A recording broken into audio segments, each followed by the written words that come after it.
On October 4th, 2013, on my day off, on the morning of my girlfriend's birthday, we went for a leisurely bike ride to celebrate her day.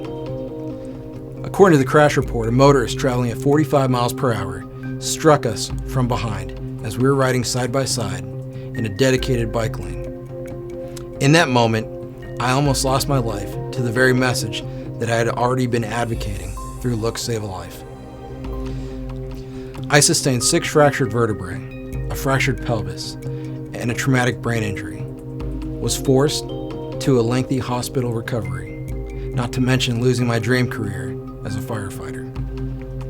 The collision launched me, propelling me through the air.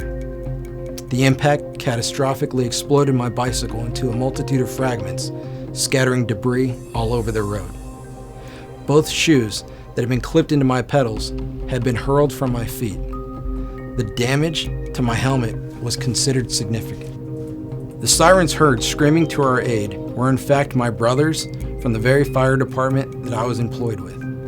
I was told at first they didn't even recognize me, but at a brief, chilling moment, loading me into the back of the ambulance, they were stunned, realizing that they were treating one of their own. They packaged both of us in full protective spinal precautions, immobilizing us to long backboards. 2 fire apparatus had to be taken out of service so that additional manpower could be utilized on the ambulance due to the severity of our injuries. They expedited and transported us separately to Southern Arizona's Level 1 trauma facility at Banner University Medical Center.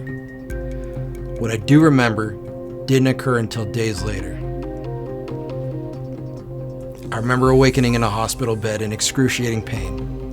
I remember a cornucopia of wires, tubes, electrodes, and multiple IV lines extending from my body. I can recall the piercing pain from sliding across the rough asphalt. And I can recall a team of doctors, nurses, and therapists sit me up for the very first time. And I can recall screaming from the piercing pain that must have echoed throughout the hospital walls.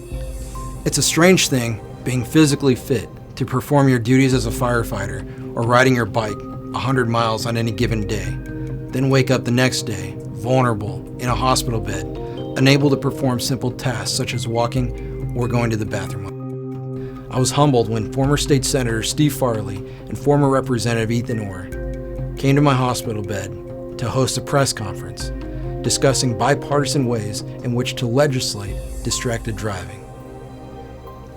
Throughout my recovery, I've had the privilege to work with several lawmakers in an effort of creating bills that would essentially save lives.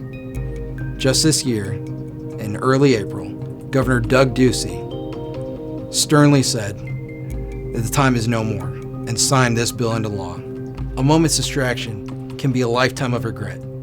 Stay off your phone while driving.